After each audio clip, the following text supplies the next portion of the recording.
I could eat this every day of the week. Probably be like 500 pounds, but fuck it, I'd be happy, right?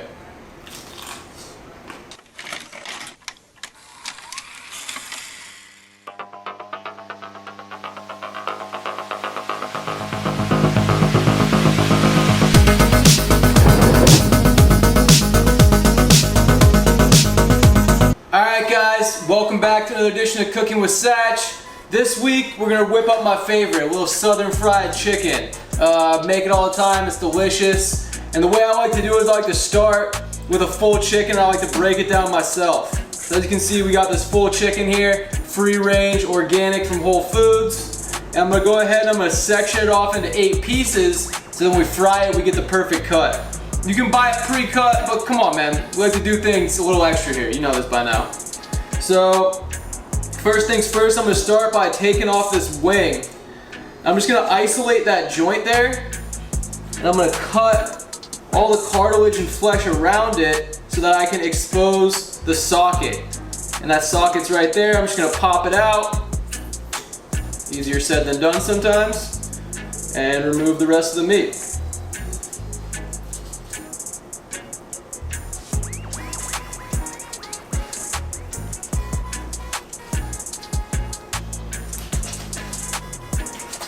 Cool. So we got it off just like that. Now I'm going to go ahead and do the same thing on the other side.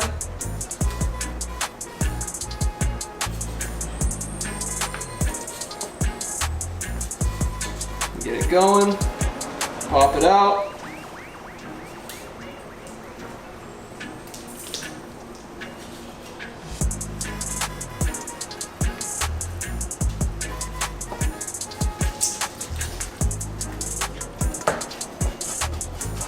Alright, there we go. We're gonna go ahead and just cut off the tips here because they don't really do anything. It's not gonna hurt you or anything, but you do want to get rid of them. Take that, throw it out. Just use the back of my knife to break it off, just like so. Boom. Take it off, let it go. Got my 2 wings chilling right here. Now what we're gonna do is we're gonna go ahead and remove the hindquarters. So we're going to go for the thighs and the drumstick, my favorite part, the dark meat. Great for frying, delicious, juicy, tender, and same thing. We're going to start with that joint there, and we're just going to follow it all the way down the back. And it should come off very easily once we get there. There we go, see? Boom. Beautiful hindquarter right there. There's leg 1.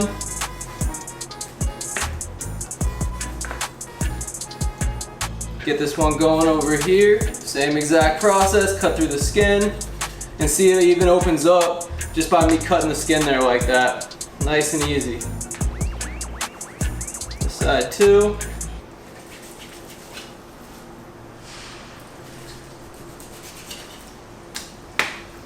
Again, when I get to that joint, just comes through nice and easily. Cool, so now that we got these hindquarters out, I'm gonna go ahead and remove the thigh from the drumstick. So there's a natural seam right there. I'm just gonna follow that all the way through. Same way I did on the hip joint, I'm just doing it again now to get rid of this beautiful drumette. And we are left with a beautiful chicken thigh. And we want to make sure that we keep the skin as intact as possible, because that's really going to help us get that crunch on the fry. There's a lot of flavor in that skin, a lot of fat, a lot of good stuff to cook, and we don't want it to go to waste even if it just ends up getting injured, you know what I mean? Sometimes it will curl up a little bit and it'll be at a ball at the bottom. And yeah, so you just got to be something that you should be aware of as you're going through and butchering your chicken.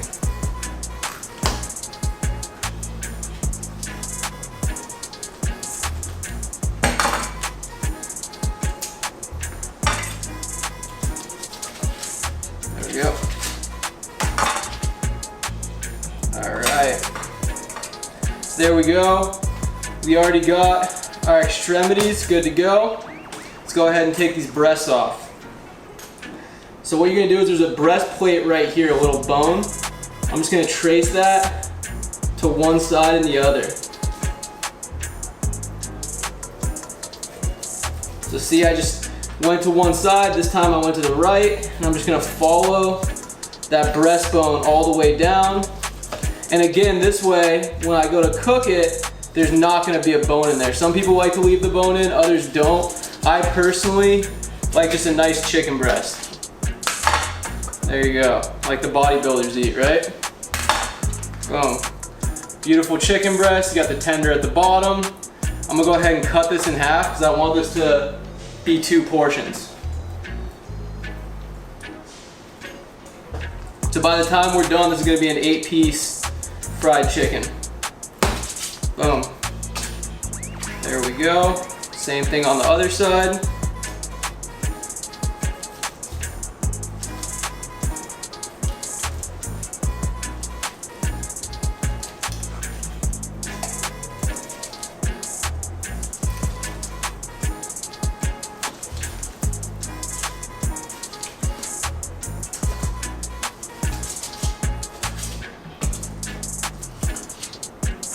Alright. Go ahead, cut this in half again, just like we did on the other side. So we have 4 breast portions all together.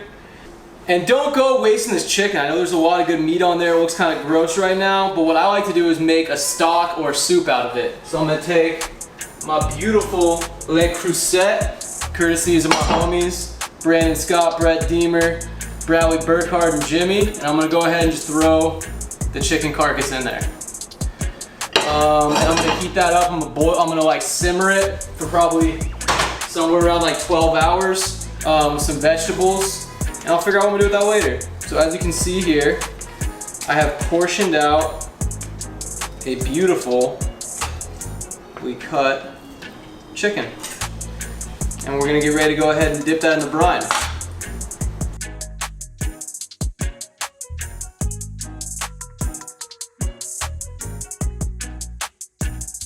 Alright, so we went ahead and let this chicken brine for about 12 hours.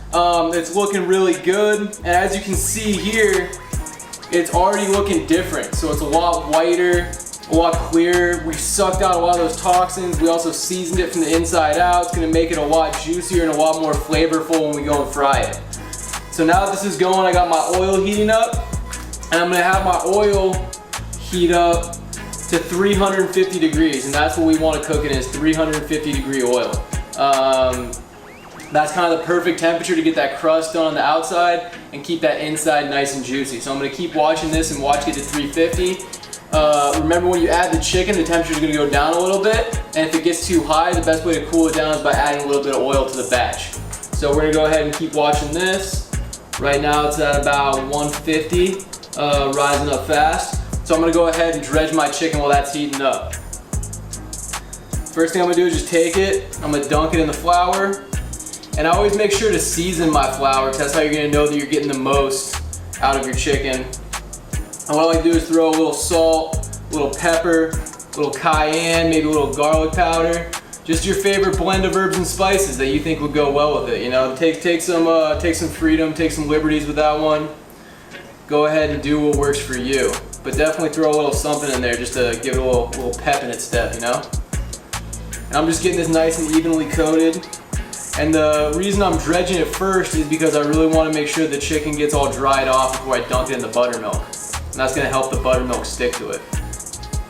I also made sure to let this chicken come to room temperature before I cook it, because it's going to cook a lot better that way. Alright, so we got it all dredged now, sitting in the flour there, and I'm gonna go ahead and dunk it in the buttermilk.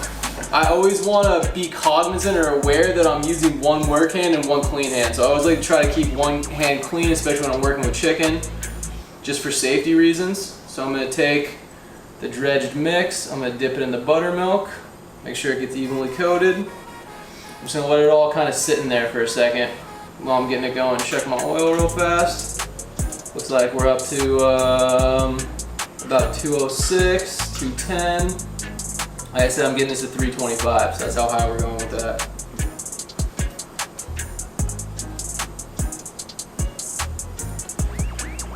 Alright, make sure that all the chicken is evenly coated with the buttermilk, just like it was evenly coated with the flour. One clean hand, still keeping this hand clean. It's easier said than done, you gotta be careful with it, but go for it, man. Alright, there's a lot of vinegar in the buttermilk and acidity, and that's what's really gonna help this cook and give it a nice flavor to it. Alright, so I'm gonna take this back, I'm gonna drop it in the flour, get that even coating, and this is really where our breading magic is happening right here. Keep an eye on the oil. We're up to about 350, let it keep rising. Sorry, 250, we're going for 325. Seemed high, as I was saying it. Still got one clean hand. Doing something right at least. Alright. Like I said before, you gotta make sure that everything really gets coated evenly. That's gonna make sure that this cooks perfectly when you go to cook it. Go ahead and wash my hands off a little bit. They're getting a little messy there. A little bit more messy than I like them to be. I'm gonna go ahead and finish this off.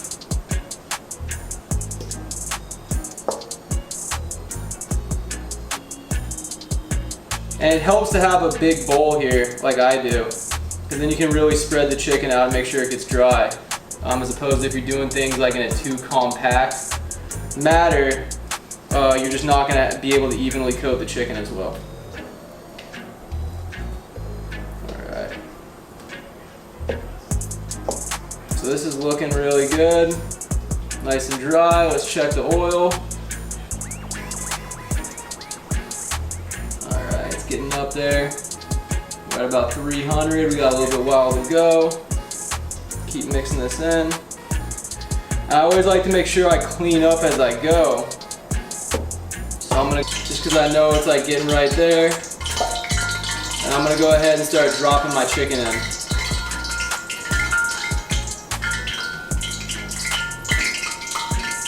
And I'm gonna start with the dark meat, because the dark meat's gonna take a little bit longer to cook, so I wanna get that going first. Oh yeah, and that's just going in there perfectly. So like I said, I'm gonna start with the drumette and the thigh. And I'm gonna let this cook for 4 minutes before I add anything else. So 2 minutes of that cook time, I'm not even gonna touch it. I'm literally just gonna let it do its thing for the first 2 minutes to make sure that breading gets fully cooked. And then after 2 minutes, I'm gonna start moving it around a little bit. So I'm just gonna be really careful. I'm gonna watch it, obviously keeping in mind, making sure that the temperature's right, and just making sure that nothing bad happens for the first 2 minutes especially. So it's been about 2 minutes. I'm gonna go ahead and move this around just to make sure nothing's sticking there and make sure it's cooking evenly. So far it looks phenomenal. I got these really cool new saute tongs that I'm pretty stoked about. And we got 2 more minutes before we're gonna go ahead and flip it and add the rest of the chicken. Alright, so we're coming up on 4 minutes here for our first batch. I'm gonna go ahead and flip it, add the rest. I let the oil get a little bit hotter than 325 because once I add the rest of the chicken, it's gonna bring the temperature down. So that's something to always be aware of when you're adding and taking away, is you wanna maintain that average temperature at 325. So let's go ahead and add some of this in. Go ahead and start with the wing.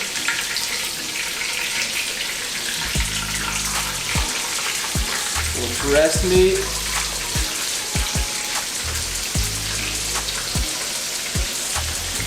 Smells so good already. I'm gonna do one more breast piece in there as well. And like I said, you can see the temperature is already dropping. I'm gonna go ahead and flip my first 2 pieces of dark meat, and they're just looking spectacular right now. And we're gonna let the rest of this cook together for 7 minutes. So again, I'll probably flip the white meat pieces after about 3.5 or 4, and we're gonna have 7 minutes all together with both of them.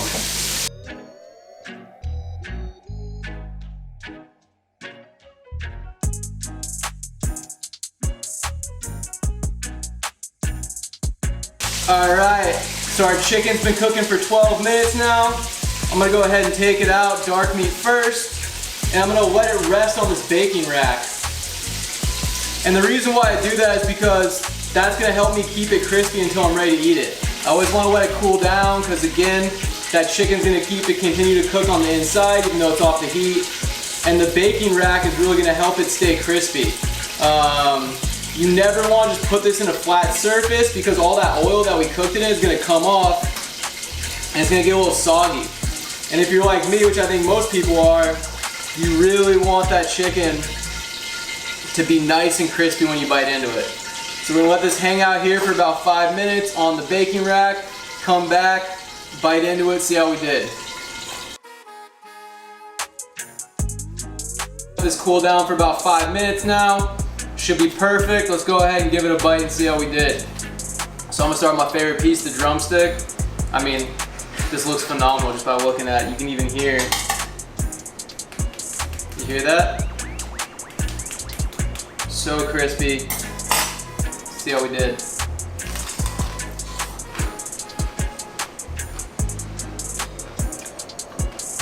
That's amazing. Perfectly crispy on the outside, nice and juicy in the middle.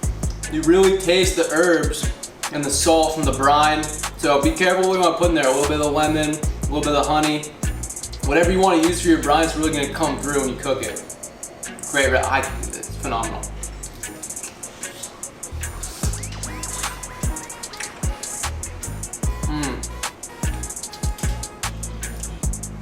Man, you guys are missing out right now. You guys in LA, swing by. I'll make you a batch. This is definitely my go-to. This is my signature right here.